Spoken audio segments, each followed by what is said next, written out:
This computer is 4 years old, and still the performance that you can get out of this is just amazing. And I'm talking about just the base model. And it's not just the performance that you're getting, it's just the overall package. The port selection on this is just perfect. Love the MagSafe.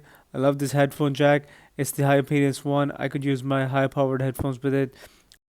And on the other side, you get the HDMI, which for me is just still extremely useful. You get another USB-C, which I always use because you know what, chargers can be anywhere. And then the SD card slot, which I don't really use, but I know that most people like it. And then there's the performance. I was coming from a base model M1 MacBook Air, and coming to this with the 16 gigabytes is just game changing. Honestly, I see that I never use any swap. The memory pressure is always green. It used to be in orange, it used to be in red for me, often from time to time for MacBook Air. And yet here is just even higher workloads, and I never go past green, which is amazing. And then there's the battery life. I bought this one used, and it was already at 88% maximum capacity. The cycle count was around 360. But to be honest, this battery has been fantastic. It lasts me the whole day, even if I'm using it under heavy load. It would just last me the whole day without any problem. I didn't have to charge it once during the intense use sessions that I had in the past few days.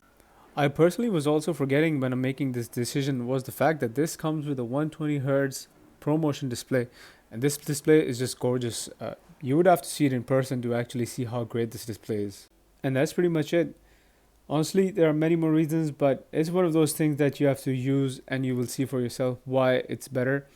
You could totally go for a new MacBook Air with the M4 chip, which could be pretty much in the same price range. And those are just amazing chips with amazing performance. Except that for me, the screen and the ports were extremely important, so I just had to get this. And for the price that I got this for, in retrospect, it's just the best decision I made.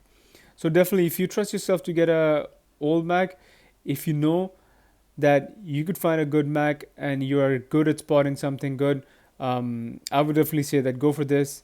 And if you're fine with the weight as well, because this is one of those things that it does weigh a little bit more than a classic MacBook Air. So if you're fine with that, I would definitely recommend going for this. Thanks a lot for watching. Cheers.